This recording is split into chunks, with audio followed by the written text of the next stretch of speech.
everyone, thank you so much for tuning back to Urban Tropical. Today is going to be a really quick video on are we ready to overwinter these or should we wait? So the plants I'm going to really talk about is Ensete, Alocasia and Colocasia because those are the ones I need to overwinter.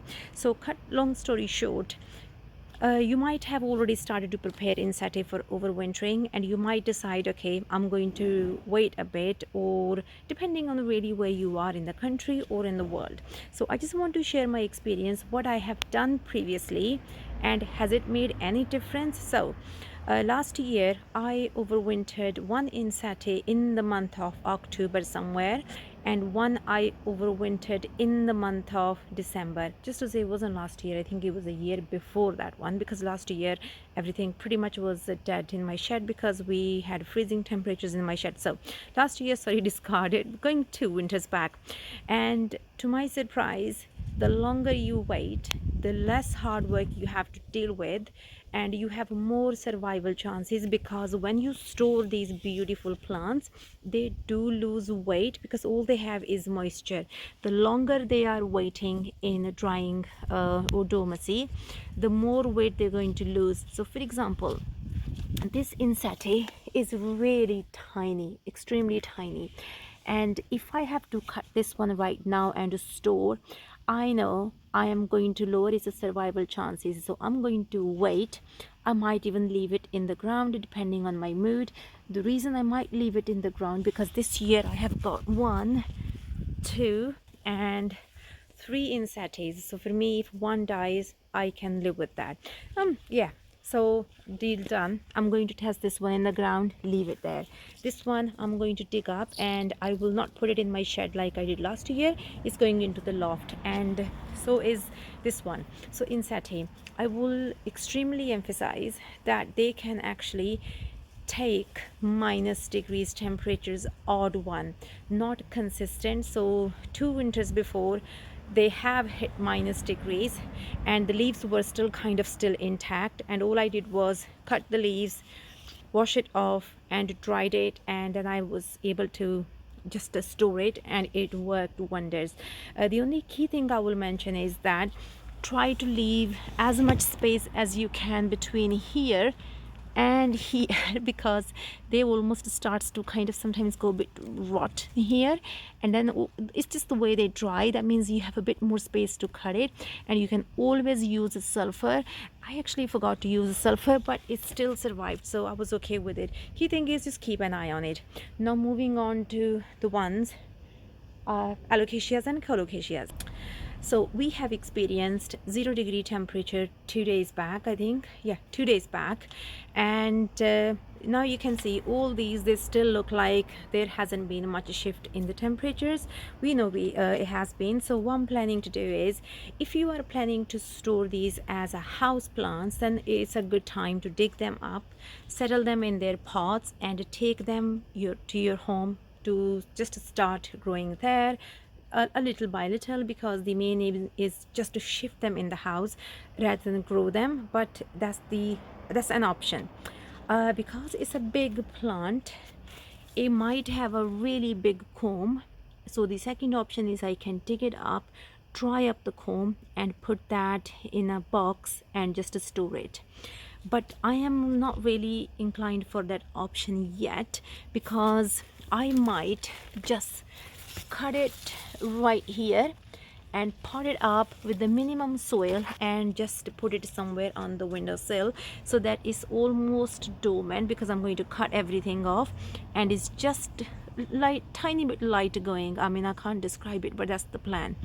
The one I really want to save is this mammoth Alocasia. This is absolutely humongous, and there is no way that I can take this as a house plant because it's absolutely humongous at the bottom, and I will need a lot of space. So I don't know at this point if I'm going to dig this one up and dry store or potted storage. But when I do this, I will shoot a video, because this is the one I really want to monitor how things go and which ones I'm planning to do as a house plants.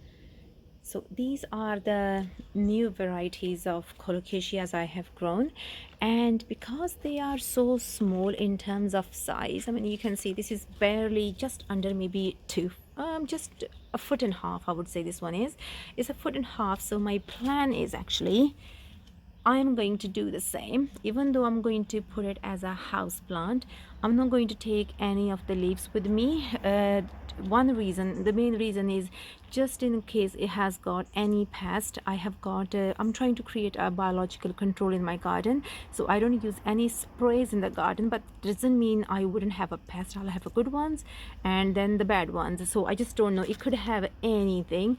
So my plan is that I'm going to cut all these leaves and pot it up and put it on my windowsill, which has a really good temperatures, and it can just keep on going. Keep on going, it will start to put on new growth. And I have got again lemon and lime, which has done beautifully. It has also produced another pup right here as well. It's quite small one, but yeah, it's something. So I'm planning to dig these two up and take them as a house plant. The one I wanted to also mention is, if any of you are a big fan of Musa Florida or Musa ice cream or no, so I have got mixture here. I just don't know anymore which one is which. Like you can see the variation. And in terms of giving you how solid these plants are, so they have survived a 0 degree here a few days ago, and they're absolutely fine, and I'm still planning to leave them here for another 15 days.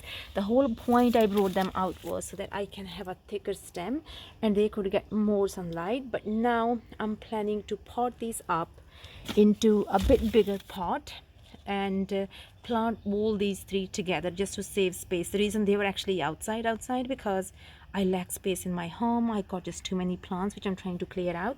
So just to give you a view on, they are really solid. Unlike we think they are just house plants, actually they can be outdoors and do well. Of course you have to move them. Yes, and I think, oh yeah, there is one Colocasia. So if you're after a Colocasia, you do not want to go through any hard work of storing it, over protecting it, any of that. You just want something easy peasy. Then is this one. This one is called Elephants Black Pearl something. It's got really long name. I'll just put it up there. It is for me, oh, that's the neighbor's dog. It is for me the hardiest Colocasia I have grown, and it multiplies like mad. It needs zero care. This is in shade. It's just doing amazing, and I will really recommend that you don't put it in the ground because it's quite invasive. It produces these I think it's called a oh, I forgot what it's called. It's like runners, and it just keeps on multiplying. So if you put it in the ground, it's a good chance that you'll be doing that kind of maintenance. I mean, I'm doing that with my tetrapanax, which has kind of still taken over despite me just keep on digging up new runners. So all in all, this is just to give you an overview. I have a lot to do, but I have decided to hold for another 15 days because temperatures are good. So I'm just trying to delay as much as I can. But please don't follow this if you are in a much harsh climate than me, because as soon as everything hits a freezing temperature, these are kind of gone dead. That means you need to lift them up and you need to protect them. So yeah, it's a learning curve. Sometimes they will die, sometimes they will survive, but eventually you'll have a good understanding on what works, what doesn't, because everyone has a different mechanism. But at the end of the day, all they want is not wet, not frozen roots, and that's it really. Cool. Thank you so much for tuning in. I really hope that this was helpful, and thank you so much. Bye.